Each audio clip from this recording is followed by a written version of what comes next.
Imagina el lugar más tenso del planeta.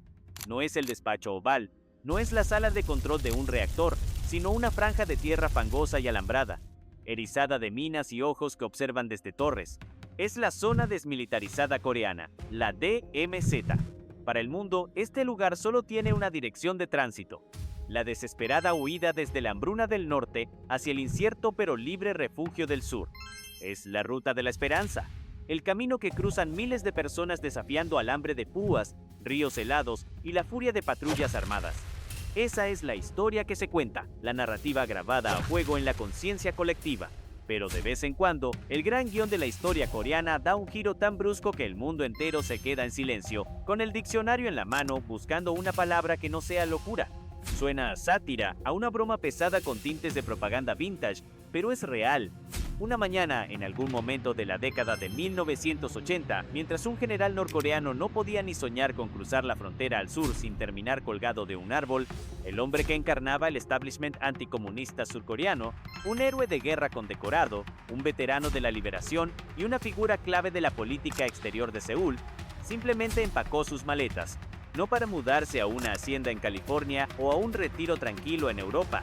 No, su destino era Pyongyang. Este hombre no era un desertor de poca monta ni un civil confundido.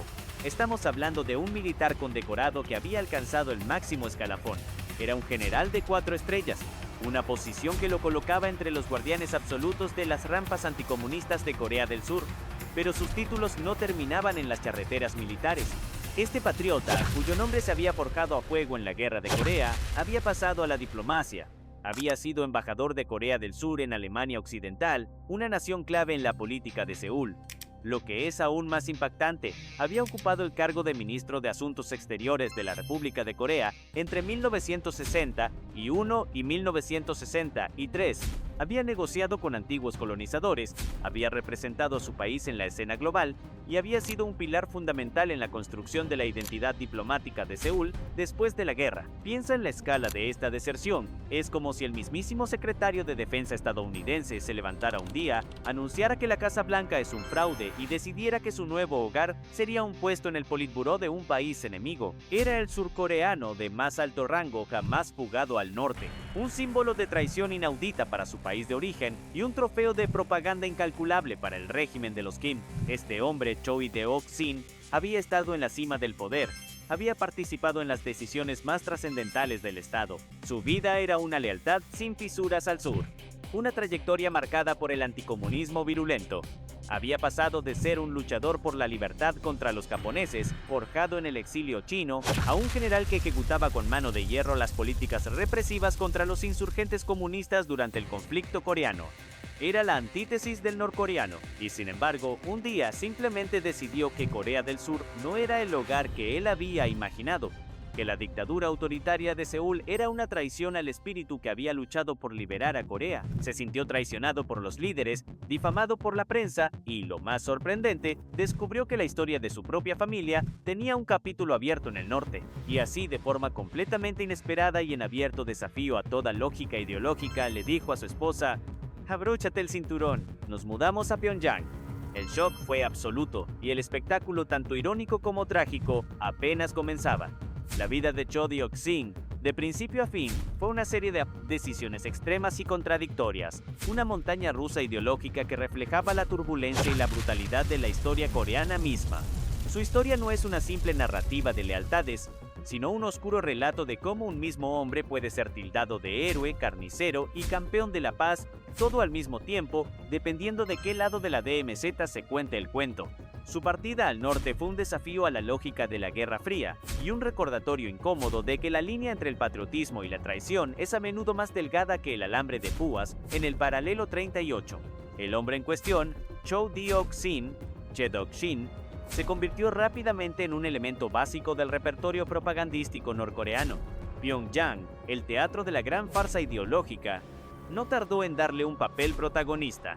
La imagen oficial de Cho en Corea del Norte era la de un patriota tardíamente iluminado, un alma noble, un campeón de la paz y un erudito que, después de una vida de engaño en el sur capitalista, finalmente había encontrado la verdadera luz del Juche bajo el paraguas protector del gran líder Kim Il-sung. Los medios estatales lo presentaban como la prueba viviente de que incluso la élite más alta de Seúl se estaba dando cuenta de la superioridad moral y política del norte. La agencia de noticias oficial lo describía como un luchador incansable por la reunificación y un digno hijo de la nación coreana, adornado con la retórica grandilocuente que solo el régimen de Pyongyang sabe fabricar. Esta imagen propagandística estaba cuidadosamente construida para contrastar, de la manera más efectiva posible, con la realidad de su carrera en el sur. En el norte, Cho era un académico que había desafiado la opresión. En la realidad histórica, era un ex general de 4 estrellas del ejército de la República de Corea, un pilar de la maquinaria militar de Seúl. Había estado en el punto más alto del poder militar y diplomático anticomunista. Su lista de títulos era impresionante. Comandante de división durante la Guerra de Corea, embajador en Alemania Occidental y ministro de Asuntos Exteriores del gobierno de Park Chung-hee.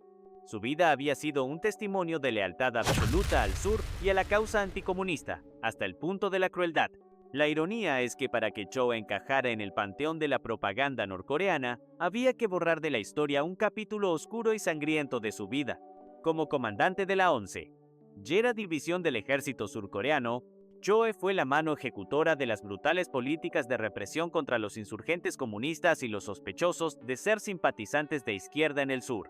Los hechos documentados muestran que su división llevó a cabo las infames masacres de Sanchong-Hamgyang y Heochang a principios de 1951, en las que miles de civiles fueron asesinados bajo la sospecha de colaborar con el enemigo. La cifra de víctimas en Gyeochang, por ejemplo, superó los 700 aldeanos, incluyendo mujeres, niños y ancianos. Este no era el perfil de un campeón de la paz, sino el de un militar despiadado que cumplía órdenes al pie de la letra, impulsado por una sed de venganza tras la supuesta ejecución de su propio padre por fuerzas comunistas. El mito norcoreano exigía que Cho fuera presentado como un hombre que se opuso a la tiranía. La realidad es que él mismo había sido una pieza clave en la tiranía militar de Park Chung-hee.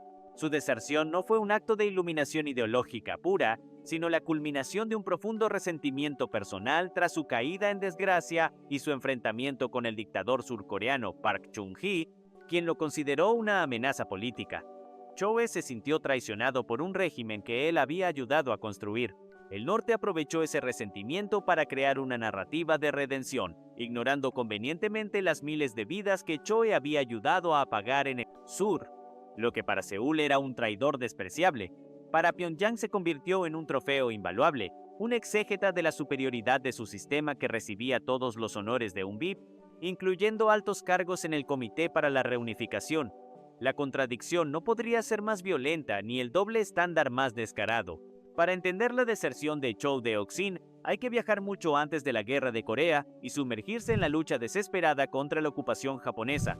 El origen de este fenómeno, que es la increíble capacidad de un hombre para cambiar de bando, tiene sus raíces en el nacionalismo coreano en el exilio. Cho Deok-sin nació en 1914 y creció en la sombra de la opresión colonial, lo que definió su primer y más importante credo, la independencia. Su padre, Choi Dong-go, no era un simple campesino, sino un activista por la independencia de alto nivel que ayudó a dirigir el gobierno provisional de Corea en Shanghái.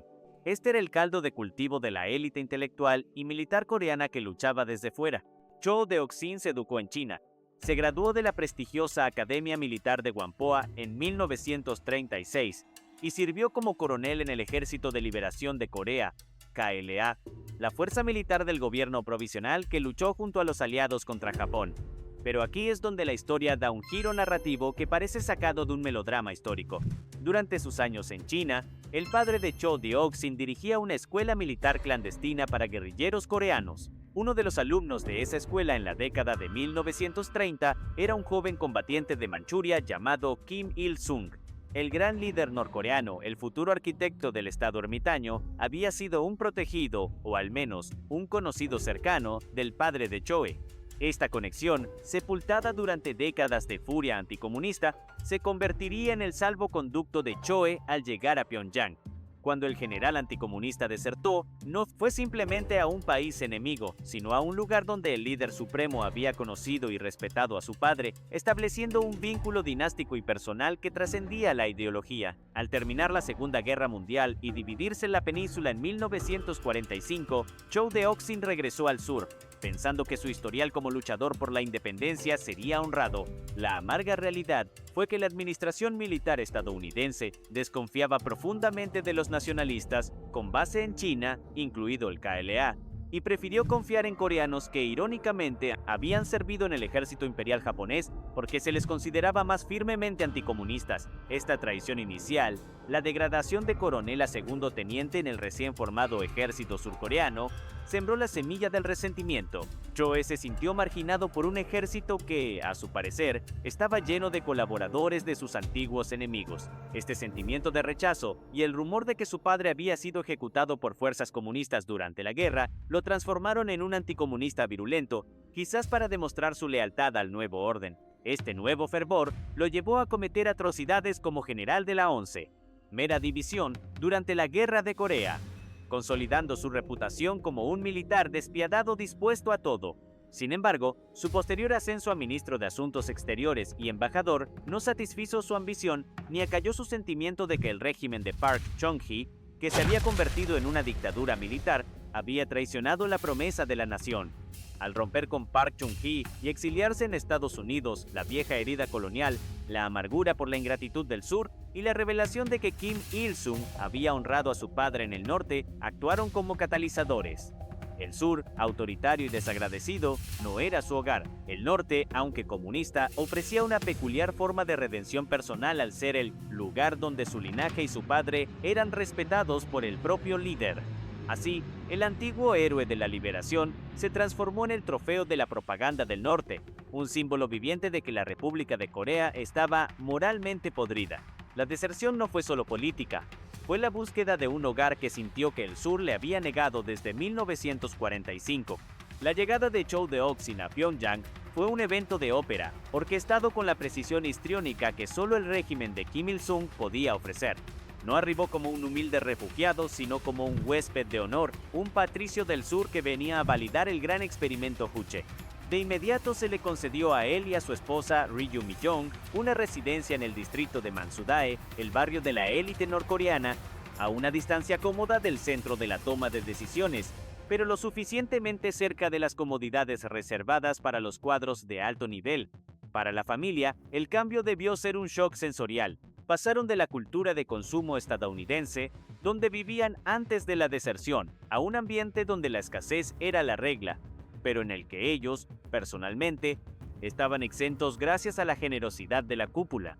El trato que recibió Chow era digno de un héroe nacional, una extravagancia en medio de una nación que ya lidiaba con las primeras señales de una inminente crisis alimentaria. Se le otorgó el puesto de vicepresidente del Comité para la Reunificación Pacífica de la Patria, un título pomposo que sonaba grandioso en la radio, aunque en la práctica carecía de poder real, sirviendo principalmente como un megáfono de la propaganda. Además, se le nombró presidente del Comité Central de la Asociación de Coreanos en Japón para la Reunificación, Gochong-jeon, un organismo clave para mantener la influencia del norte sobre la importante diáspora coreana en Japón. Estos nombramientos no solo le daban una renta segura y acceso a bienes privilegiados, sino que también lo colocaban en el engranaje ideológico central del régimen. Un detalle sensorial y material importante es que los desertores de alto perfil como Choe recibían acceso a la tienda número 1, conocida extraoficialmente como la tienda de divisas para la élite, donde se podían comprar productos importados de lujo inalcanzables para el norcoreano promedio. Mientras la población subsistía con raciones decrecientes de arroz y maíz, Choe y su esposa tenían acceso a bienes de consumo como televisores en color de marcas japonesas, electrodomésticos de diseño europeo e incluso vehículos de lujo de la marca Mercedes-Benz o modelos soviéticos de alta gama.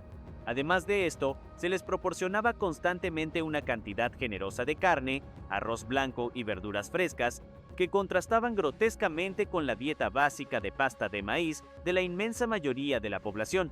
La diferencia de olores debía ser palpable, el olor a comida refinada y bienes de consumo en su mansión, frente al olor a carbón de mala calidad y escasez en las calles de Pyongyang. La esposa de Choe, Ryu Mi-jong, también recibió honores desmesurados. Tras la muerte de Choe en 1989, ella pasó a ocupar cargos aún más altos, como presidenta del Comité Central de la Asociación de Mujeres Coreanas y, crucialmente, se convirtió en miembro del Presidium de la Asamblea Popular Suprema, el Parlamento títere de Corea del Norte, además de presidir un partido político menor llamado el Partido Chondoísta Chongu. En un país donde las mujeres ocupaban un segundo plano, el ascenso de Ryu Mi-jong demostró que su valor no era personal, sino un activo incalculable de la propaganda que el régimen deseaba mantener activo. Este nivel de detalles, desde la marca del coche hasta el tipo de comida, enfatiza la absoluta separación entre la vida de la élite de Pyongyang, de la que Choe formó parte, y la vida real de los ciudadanos norcoreanos a los que, supuestamente, venía a liberar. La vida de Cho Deok-sin en Corea del Norte es un monumento andante a la contradicción entre la propaganda y la cruda realidad histórica. La ironía moral es tan densa que casi se puede cortar con un cuchillo de mantequilla.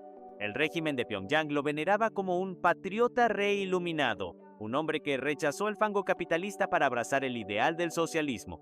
La realidad es que Choe había sido el anticomunista más sanguinario de su generación en el sur. Piénsalo bien. El hombre que el norte elevó a la categoría de símbolo de su superioridad moral era el mismo que, como comandante de la 11, mera división del ejército surcoreano en 1951, ordenó la masacre de civiles en aldeas como Gyeochang y Sancheonhamgyang. La propaganda norcoreana lo presentaba como el líder de un comité de paz. La verdad verificable es que fue el ejecutor de una política de tierra quemada y fusilamientos en masa, actos que hoy están plenamente documentados como crímenes de guerra. Esta es la paradoja definitiva. El norte aplaudía al desertor mientras ignoraba que sus manos estaban manchadas con la sangre de miles de civiles surcoreanos, ejecutados precisamente por la furia anticomunista que él encarnaba. La narrativa de su deserción también choca con la realidad del desarrollo de las dos Coreas. Choe abandonó el sur a mediados de la década de 1980, en un momento en que el país, aunque todavía bajo una dictadura militar, estaba en plena efervescencia económica y política, con una clase media en crecimiento y un clamor ascendente por la democracia. Corea del Sur estaba a punto de transformarse en una potencia industrial y en una democracia multipartidista. Su carrera política en Seúl, la que abandonó, estaba ligada a una nación que iba camino a convertirse en una de las 10 economías más grandes del mundo. En contraste, la carrera que abrazó en Pyongyang fue la de un bufón de alto nivel en un régimen que en ese preciso momento estaba sembrando las semillas de la hambruna catastrófica de los años 90. La diferencia es tan abismal como comparar un Ferrari con un carruaje tirado por bueyes. Choe dejó un país que ofrecía a sus ciudadanos la posibilidad, aunque ardua, de elegir a sus líderes y comprar un televisor de última generación, para unirse a una nación donde se le regalaba un televisor de última generación, pero se prohibía a los ciudadanos de a pie elegir dónde comprar un manojo de arroz. En la propaganda norcoreana, él era un hombre que buscaba la verdadera libertad. En la práctica, se estaba reubicando del autoritarismo en declive de Park Chung-hee al autoritarismo genocida y dinástico de Kim Il-sung, aceptando los lujos de la élite a expensas de un pueblo que pronto moriría de inanición masiva. El contraste, en términos de legado, es demoledor. Choe eligió voluntariamente estancarse en un sistema que fracasaría miserablemente, mientras que su país natal, el que tanto criticaba, se convertía en la democracia próspera que conocemos hoy. La deserción de Cho Deok-sin y su posterior vida en Pyongyang generaron no solo propaganda, sino también una anécdota que encapsula perfectamente la ironía de su nueva posición. Aunque se había mudado a Corea del Norte con toda la pompa y el privilegio de un huésped distinguido, su valor principal para el régimen no residía en sus capacidades políticas o militares actuales, sino en su existencia como un símbolo de la podredumbre surcoreana. A pesar de ser un ex ministro de Asuntos Exteriores y un general de 4 estrellas, el trabajo real de Cho Deok-sin no era formular políticas, era hacer declaraciones públicas que el régimen pudiera amplificar. Una de estas declaraciones, realizada tras instalarse en Pyongyang y recibir todos los honores, resume su profunda amargura hacia el sur y su nueva, aunque extraña, lealtad al norte. En una ocasión, se le preguntó sobre las razones de su drástica decisión, y su respuesta, publicada y repetida incansablemente por los medios norcoreanos, fue un golpe directo al corazón del régimen de Seúl. No me importa ser tildado de traidor en Seúl, porque siento que la República de Corea ya no es la patria por la que luché. Esta frase, aunque aparentemente emotiva, es fascinante por su doble lectura. Para el norte era la admisión de culpabilidad del sur, el reconocimiento de que la verdadera Corea solo existía bajo el Juche. Pero si se mira con los ojos de un observador independiente, es la confesión de un hombre profundamente desilusionado por su caída en desgracia en Seúl. Cho Deok-sin fue un militar de mano dura que sirvió a un dictador, Park Chung-hee. Cuando su relación con el dictador se agrieta, Choe decide criticar públicamente al gobierno de Park, principalmente por asuntos religiosos y la crítica a la masacre de civiles que él mismo había ordenado años atrás. El régimen lo persigue, lo difama y lo margina. La patria por la que luchó lo traicionó al no cumplir su promesa de un gobierno independiente y justo, pero también al rechazarlo a él personalmente. La cita, por lo tanto, no es solo una declaración política, sino la expresión de un orgullo herido. Su decisión de unirse a Kim Il-sung, a quien su padre había conocido, y donde su esposa sería elevada a cargos de alto nivel, fue la búsqueda de una nueva identidad donde sus servicios y su linaje fueran finalmente valorados. El norte, con su aparato de propaganda bien engrasado, no solo lo valoró, sino que lo convirtió en una celebridad, dándole una plataforma desde la que podía lanzar sus ataques contra Seúl, sin mencionar jamás, por supuesto, su pasado como el general que masacró a civiles para el sur. La deserción y el uso posterior de Cho Deok-sin sirven al régimen de Pyongyang de una manera profundamente cínica, simbolizando una victoria ideológica que era en realidad una farsa. Choe se convirtió en la prueba definitiva, según el norte, de que incluso los pilares del capitalismo y el anticomunismo surcoreano estaban desmoronándose y buscando refugio en el socialismo Juche. Su presencia física en Pyongyang, recibiendo honores y siendo fotografiado con la élite norcoreana, tenía un valor propagandístico incalculable, especialmente dirigido a dos públicos clave. El primer público eran los propios norcoreanos. En un país donde la propaganda se esfuerza por presentar al sur como un infierno capitalista y a sus líderes como marionetas estadounidenses, la deserción de un general de 4 estrellas y exministro de Asuntos Exteriores validaba la narrativa oficial. Si un hombre de tan alto rango que había vivido en la opulencia de Occidente elegía libremente el norte, ¿cómo podría la vida ser mejor en Seúl? Este detalle servía para reforzar la lealtad interna, especialmente en un momento en que el norte empezaba a experimentar la escasez económica a mediados de los 80 y el sur se acercaba a su gran auge económico y democrático. El ejemplo de Cho Deok-sin actuaba como un potente tranquilizante contra la duda, vendiendo la idea de que la lucha ideológica ya estaba ganada. El segundo público era la diáspora coreana, particularmente en Japón y China. Al nombrar a Cho presidente de un organismo clave como la Asociación de Coreanos en Japón para la Reunificación, Jocheon-jon, el régimen buscaba utilizar su prestigio para influir en las comunidades coreanas en el extranjero. Era un mensaje de que incluso la élite del sur estaba ahora bajo la bandera de la reunificación del norte. Cho, el hombre que una vez negoció tratados de comercio y política exterior para el sur, ahora dedicaba sus últimos años a la retórica de la reunificación bajo el liderazgo de Kim Il-sung, lo que daba una pátina de legitimidad y seriedad a los esfuerzos propagandísticos del norte en el extranjero. La paradoja que sintetiza su vida es que el general que luchó y asesinó para detener el comunismo se convirtió en el trofeo más preciado del comunismo. Cho Deok-sin buscaba la patria verdadera que sentía que Seúl le había negado, pero al unirse a Pyongyang, solo logró reemplazar una forma de autoritarismo, la dictadura militar surcoreana, por otra mucho más férrea y totalitaria, la dinastía Kim. Su historia simboliza cómo la Guerra Fría en Corea no se trataba solo de ideologías, sino de lealtades personales, desilusión política y la búsqueda de dignidad en un país dividido. Incluso si esa búsqueda implicaba abrazar a su antiguo enemigo, Cho encontró una forma de ser valorado nuevamente, aunque para ello tuvo que convertirse en un peón decorativo en el juego de ajedrez propagandístico del régimen más aislado del mundo. La historia de Cho Deok-sin, aunque termina con su muerte en 1989 en Pyongyang, tiene una proyección futura directa que subraya la naturaleza dinástica y persistente de la propaganda norcoreana. El fenómeno de la deserción de alto perfil no terminó con él, sino que se convirtió en una plantilla.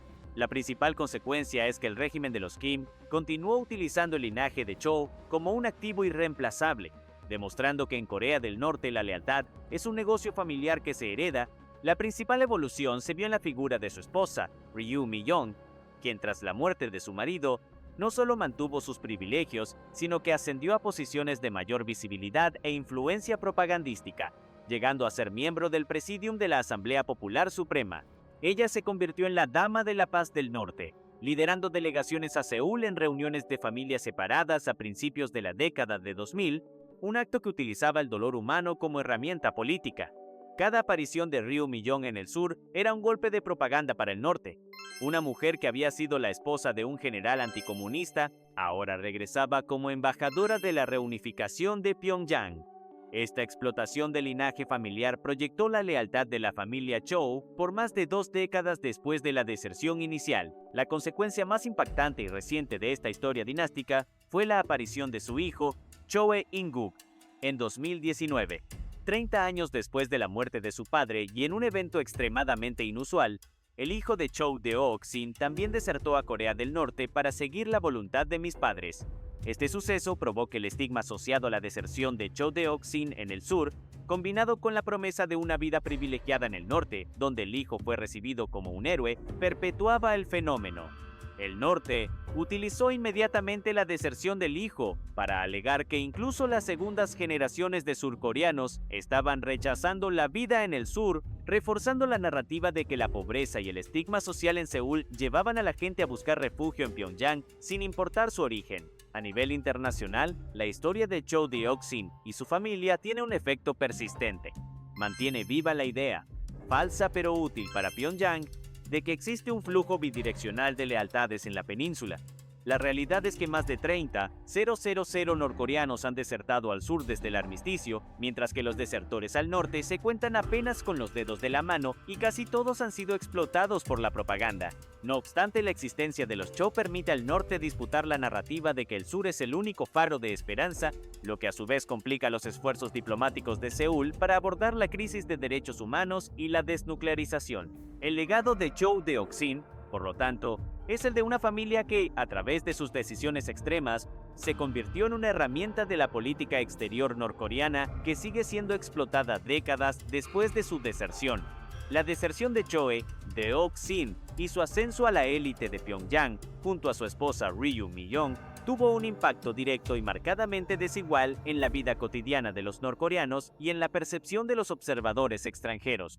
Para el ciudadano promedio norcoreano, su historia funcionó como una pieza más del adoctrinamiento perpetuo. La existencia de un exministro surcoreano viviendo confortablemente en Pyongyang, a quien se le concedían lujos y un alto estatus, era la evidencia de que el sur era un lugar tan intolerable que incluso sus élites huían. En la vida diaria, esto reforzaba la obligación de lealtad al régimen y la creencia en la narrativa oficial sobre la reunificación bajo el liderazgo de la dinastía Kim. Era un argumento de peso que los cuadros políticos utilizaban en las sesiones de estudio ideológico obligatorio en fábricas y granjas, haciendo que la gente común se sintiera afortunada por haber nacido bajo el sistema Juche. El contraste era brutal y palpable. Mientras que Cho y Ryu disfrutaban de la residencia privilegiada en Mansudae, con acceso a bienes de consumo importados y a un suministro constante de alimentos frescos a través del sistema de raciones especiales para la élite, la gran mayoría de la población luchaba día a día contra la creciente escasez. En la década de 1980, las raciones de alimentos comenzaron a disminuir, y en la década de 1990, esto culminó en la catastrófica hambruna conocida como la Ardua Marcha, donde se estima que murieron millones de personas. El hecho de que una figura como Cho estuviera visiblemente ajena a esta calamidad, viviendo en un oasis de privilegios con su Mercedes-Benz y sus comestibles de lujo, subraya la jerarquía de castas en Corea del Norte. La deserción de Choe no cambió las cosas para el norcoreano promedio, solo sirvió para cimentar su propia posición en la cima de la pirámide de privilegios. Para los observadores extranjeros y los servicios de inteligencia de Corea del Sur, la historia de Choe se convirtió en una constante fuente de incomodidad y un desafío a la narrativa de libertad del sur. Cada vez que Choe o su esposa aparecían en los medios norcoreanos, Seúl se veía obligado a desestimar su presencia como pura propaganda, un acto reflejo que se volvía más difícil con el paso del tiempo, especialmente cuando Ryu Mi-jong encabezó delegaciones a Seúl para las reuniones de familias separadas. Estos encuentros profundamente emocionales fueron utilizados por el norte como escenarios para la propaganda humanitaria. La presencia de Ryu Mi-jong, la esposa del general traidor, como líder de la delegación norcoreana, era un recordatorio incómodo para los surcoreanos de que su propia historia estaba manchada y que el exministro de Exteriores y héroe de guerra había optado por el enemigo. Esto permitía a Pyongyang manipular la empatía internacional al presentarse como el lado humanitario de la península. La deserción de Cho Deok-sin a Corea del Norte en la década de 1980 es un evento singular, pero su rareza solo se comprende al compararla con otros fenómenos de deserción de alto perfil en la historia de la Guerra Fría. La diferencia más marcada es la dirección del flujo. Desde el final de la Guerra de Corea, el flujo de desertores, a menudo bajo inmensas dificultades, ha sido casi exclusivamente del norte al sur. Más de 30,000 norcoreanos han huido de la pobreza, la hambruna y la represión política para encontrar refugio en Corea del Sur. En contraste, los desertores de alto rango al norte son tan pocos que la lista es tristemente célebre. Choi Deok-sin es el nombre más importante en esta lista, seguido por casos como el de James Joseph Dresnok, un soldado estadounidense que desertó en 1962, o la infame historia de otros pocos soldados estadounidenses. La anomalía de Choe reside en su estatus. No era un soldado raso insatisfecho ni un civil buscando desesperadamente una salida económica, sino ministro de Asuntos Exteriores y general de 4 estrellas. En la historia de la Guerra Fría, las deserciones de esta magnitud solían ir en la dirección opuesta, del este al oeste. Pensemos en los ejemplos en el bloque soviético, la deserción del general de la KGB Oleg Kalugin, o el caso del jefe de inteligencia rumano, el general Ion Mihai Pacepa, quien fue el funcionario de la más alta graduación del bloque del este en buscar asilo en Occidente. Pacepa, como Choe, era un general de alto rango, pero su deserción fue a Occidente, donde desenmascaró los crímenes de su régimen. Choe, en cambio, desertó a un régimen más represivo para atacar al que había dejado. El caso de Choe también es diferente de las deserciones que ocurrieron entre la Alemania oriental y occidental. Si bien hubo un flujo constante de personas del este al oeste, cuando las élites desertaban, generalmente se convertían en fuentes invaluables de inteligencia y recibían protección y ayuda para adaptarse a la sociedad capitalista. Choe, en cambio, se convirtió en un activo propagandístico, una celebridad de la traición, sin que su experiencia militar o diplomática fuera utilizada para algo más que la retórica. Su deserción es más comparable, irónicamente, a la de figuras coloniales que cambiaron de bando por resentimiento o ideología, como el de algunos líderes nacionalistas que, desilusionados por la falta de apoyo de Occidente, se alinearon con las potencias rivales. La decisión de Choe fue la búsqueda de una utopía ideológica que solo existía en su mente, o el cálculo de que su herencia sería mejor honrada bajo el régimen de Kim Il-sung que bajo el de Park Chung-hee.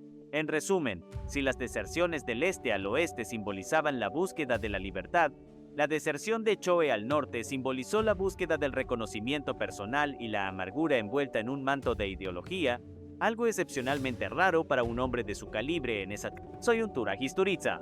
La odisea de Cho Deok-sin, el general de 4 estrellas y ministro de Asuntos Exteriores de Corea del Sur que desertó a Corea del Norte, es la alegoría definitiva de la Guerra Fría en la península coreana. Es la historia de un hombre cuyas convicciones, aunque intensas, fueron tan volátiles como los vientos geopolíticos. Nació en el fragor del nacionalismo anti-japonés, donde su padre cultivó una conexión temprana con Kim Il-sung. Luego, se transformó en un general carnicero que bañó sus manos en la sangre de civiles surcoreanos en las masacres de 1951, todo en nombre del anticomunismo virulento que Seúl exigía. Finalmente, al sentirse traicionado y marginado por la dictadura de Park Chung-hee, hizo el giro ideológico más radical imaginable, convirtiéndose en el trofeo de propaganda del régimen norcoreano. La metáfora final es demoledora. Cho Deok-sin fue un hombre que, buscando la patria verdadera que sentía que el sur le había negado, se lanzó al vacío de la utopía Juche. Dejó atrás una nación, Corea del Sur, que él había ayudado a construir pero que lo había rechazado, y que, irónicamente, se transformaría en una próspera democracia global. Se abrazó a otra nación, Corea del Norte, que le ofreció títulos pomposos, un Mercedes-Benz y una mansión en Pyongyang, pero que languideció bajo el peso de una dictadura dinástica, la misma que condenaría a millones de sus ciudadanos a morir de hambre una década después de su muerte. El epitafio más irónico para Cho no es que fuera un traidor, sino que fue un hombre que, en su búsqueda implacable de reconocimiento y dignidad, fue implacablemente honesto consigo mismo, no importa cuán contradictorias fueran sus elecciones.